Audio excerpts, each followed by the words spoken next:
What's up, guys? Welcome to Daily Dose of Reddit. This is your host, Zach, and today's subreddit is r/ProRevenge. Alright, this story's called, "Won't move your patrol car to let the ambulance out? I'll let your sergeant deal with you." This happened around 4th of July. There was a small fender bender and emergency services get called out. My towing company sends me out by accident, not realizing the flatbed at the scene could tow both vehicles. There was one ambulance and 5 police cruisers, 3 cruisers blocking the road, 1 directing traffic, and then the butthole who showed up after the scene was secured. Butthole felt the need to park his cruiser crossway diagonally in front of the ambulance. Not necessarily blocking the path, but if anyone has driven an ambulance, they are a pain to reverse around obstacles. The EMTs asked the a-hole to move his cruiser, and he literally said, "When I'm ready," and resumed chatting with the cop directing traffic. Another cruiser shows up, and it's a sergeant who knew me and the company I work for. He goes off to deal with the scene, and the EMTs rush to talk to him about moving the cruiser. I see him stomping in my direction, and then walks to the cruiser, and the door was locked. He called for the cop that pulled in front, and he either didn't respond, ignore, or wasn't aware his superior was there. He looked pissed. He reached for the radio, but then he looked at me and asked what my drop fee was. 5 minutes go by, and he waves to me to get the cruiser, so I line up and sting it and dragged it out of the way, and the ambulance drivers waved and left the area. He told me to keep the cruiser hooked because he wanted to teach the butthole a lesson. He walked over to the cop directing traffic and butthole and alerted him that he was getting towed. He rushed back and demanded I put the car down and that it's not a funny joke, but I reminded him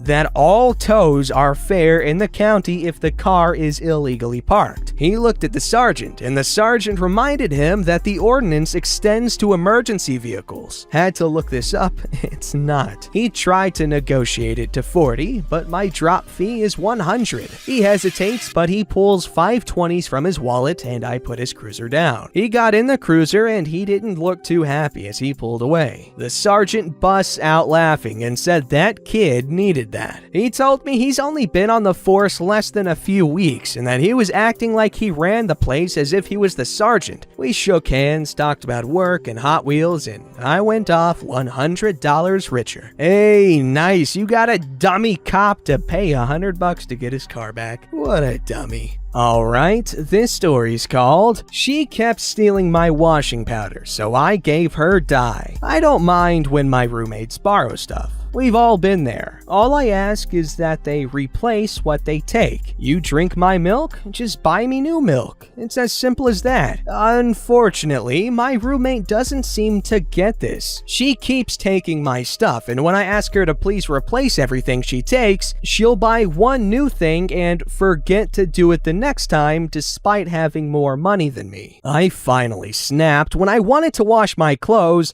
but only found an empty box that used to contain my washing powder. I don't buy fancy or expensive stuff, and I don't care about brands. After using the last of my powder a week earlier, she could literally have bought the cheapest no-brand powder in the world and I would have been fine. I just snapped. I told her over and over to not use my washing powder if she wasn't going to replace it. I just had enough. I bought a new box of washing powder, some Dylon machine dye, mixed it with a bit of the washing powder, and dumped it into the old box. When the dye is dry, it looks like washing powder, especially if you're not expecting it. I took my new box of washing powder to my room and waited. A week later, I came home from work and saw her laundry hanging outside, all with a mysterious pink color. She stomped up to me and demanded to know what I had done. I told her I was going to dye my own clothes and someone had told me the shade would be lighter if I mixed it with powder. Lie. Then asked her why she had used it when it had clearly been in a box with my name on it when I had told her not to use it because she never replaced it. I don't think she believed me, but she finally got the message. She almost never takes my stuff, and when she does, she's quick to replace it. Okay, while I respect your rule and everything,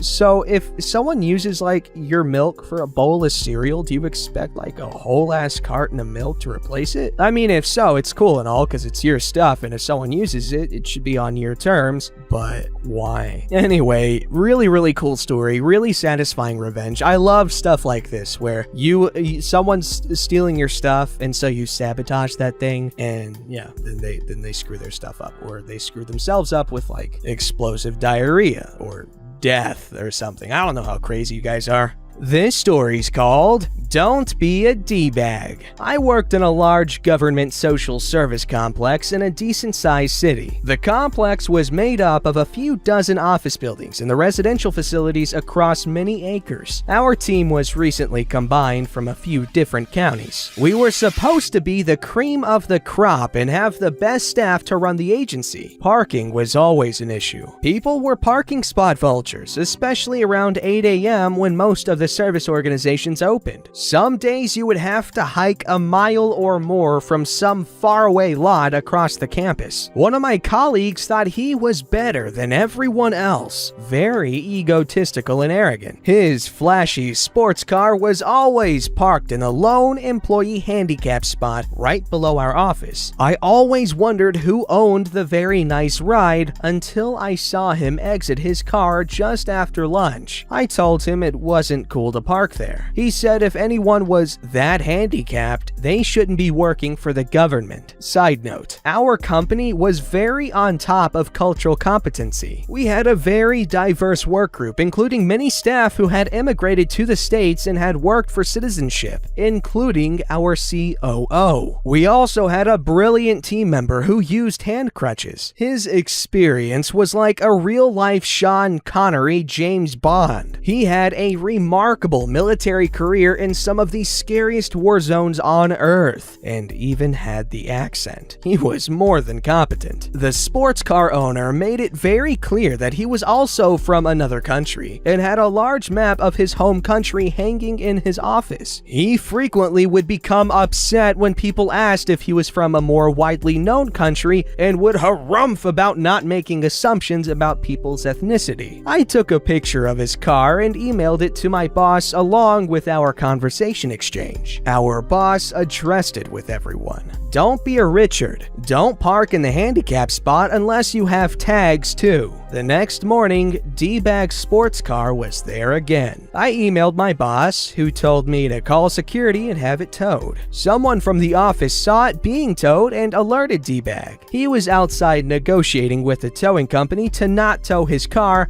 when my boss stepped out and told them to tow it. He was warned. Everyone was warned in writing. It didn't change his arrogance or ego though. Go boss! What a boss! Alright, this story's called Did You Enjoy the Chocolates? My wife's douchebag brother has been living with us for almost a year. It was supposed to be for just 3 or so months while he got on his feet. We agreed up front that he would not pay a penny at first. After he got a job, we expected him to contribute what he could based on his circumstances while saving for his own place. My wife's parents, who I adore, begged us to take him in, as the much smaller town he came from didn't offer many opportunities. He looked for a job, somewhat half-hearted for the first few weeks, eventually ended up working weekends at a convenience store. Not exactly the career move we had all hoped for. Having started a new job, he stopped looking for anything else. The week, he stays up very late and then sleeps all day. Douchebag brother has not given us a nickel since he arrived and frequently borrows $20 from my wife. This boy also has what I would call a very healthy appetite. This kid is eating us out of house and home. It is not uncommon for him to make himself breakfast at 2 in the morning. Breakfast for him is half a dozen eggs, an entire package of bacon,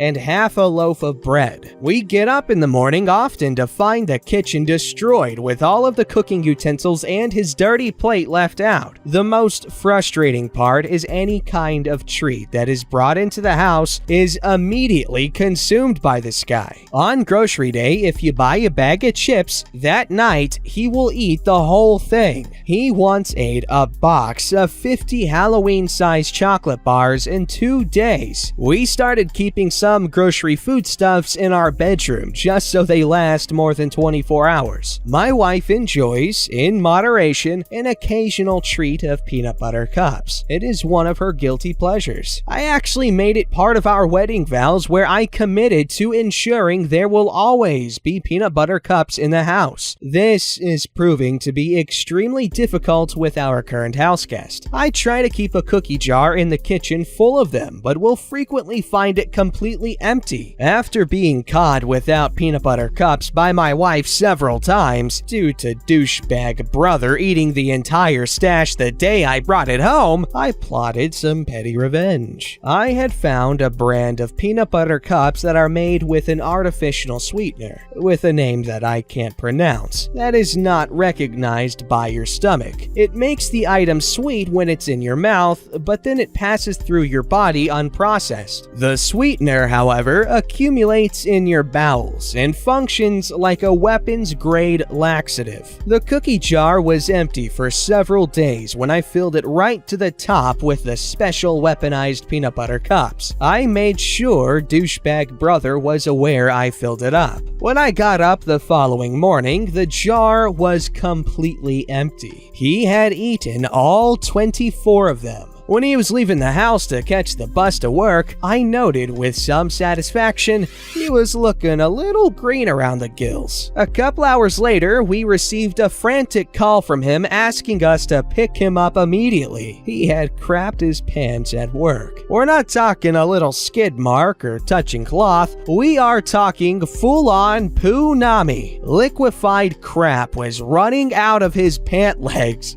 I was tempted to tell him to take the bus, but relented. Although I did use my wife's car, and I laid down some Polly in the back seat. I guess my plan kinda backfired.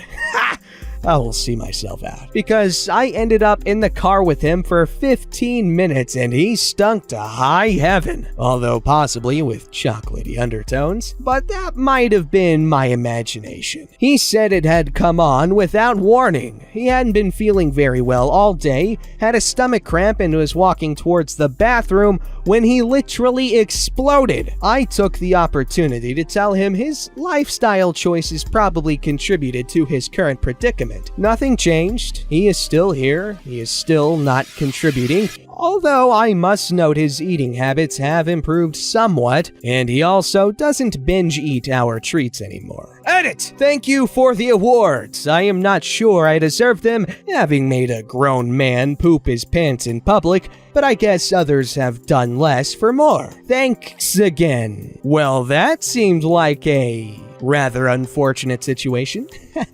You thought I was gonna say poopy, but I didn't. And that is comedy. Alright, this story is called May Paycheck is Where? Let me start by saying this was long before cell phones became de rigueur. Think home phones and payphones. My parents insisted I be a responsible teen, meaning I should pay my own car insurance and earn my spending cash. Thanks, Mom and Dad. Honestly, thanks. I learned a good deal about responsibility from this simple exercise. So I got a job flipping burgers for a regional chain. The work was hellish with dirty long hours. This was my senior year and I stuck with it as I moved on to college. They even deemed me worthy of a shift manager title, but I vehemently refused to become salaried because I feared they'd make me work 60 hours a week. They'd call my house on days off asking me to come in. They'd call before I was scheduled to work asking me to come in early. I was already working almost 50 hours a week and my class attendance, homework, and social life were suffering. I had no luck finding any unskilled work that wasn't worse. Think doing landscaping in 100+ temperatures all day. My parents issued an ultimatum, and I cracked. I decided I'd join the military to escape. The people I worked with lobbied me not to do it. They told me the military was a brutal environment and it would crush my spirit. Like this place wasn't? I did the deal, signed the paperwork, and set a date to go off to basic training a few months down the road. The burger people are still calling me for extra and extended shifts, so I finally said, "Screw it! I've worked my last shift." The franchisee and district manager had a history of toying with people who quit. They'd play this shell game with their last paycheck to send employees on a wild goose chase. The former employee would show up on payday to get their last check to be told it was at the franchisee's HQ. Then they'd say it was at their main restaurant closest to HQ. That restaurant would then say that the check was sent there mistakenly and forwarded on to their original restaurant where they worked. This sometimes went on for a couple of days. I came to realize that their check was sitting in the safe right where it was supposed to be all along. Friday afternoon comes and I drive over to get my last paycheck. Guess what the manager tells me? Yup, my check is not there. I need to go to the franchisee's corporate HQ. Anticipating their chicanery, I'd written the number of the state labor board on a piece of paper and stuffed it in my pocket before heading to get my check. I pull the piece of paper out, set it on the counter, explain what it is, and notify them that I'm stepping outside to call the labor board to request a complaint packet be sent to my house, but I expect my check when I come back in. I step outside, call my dad, and laugh because these transparent clowns did exactly what they always do. I walk back to the counter and the general manager appears from around the corner holding my check. She slides the check across the counter while looking away like it was a dead lizard she'd been forced to handle. I tried to make eye contact while tamping down a grin. No dice. She won't look at me. Edit! The revenge came when I could see her dying inside while she was forced to hand over my paycheck to avoid a real labor board complaint. That is actually really good revenge. I love it when people are forced to confront their bullcrap. Don't forget to like, subscribe, and hit that bell to never miss an episode.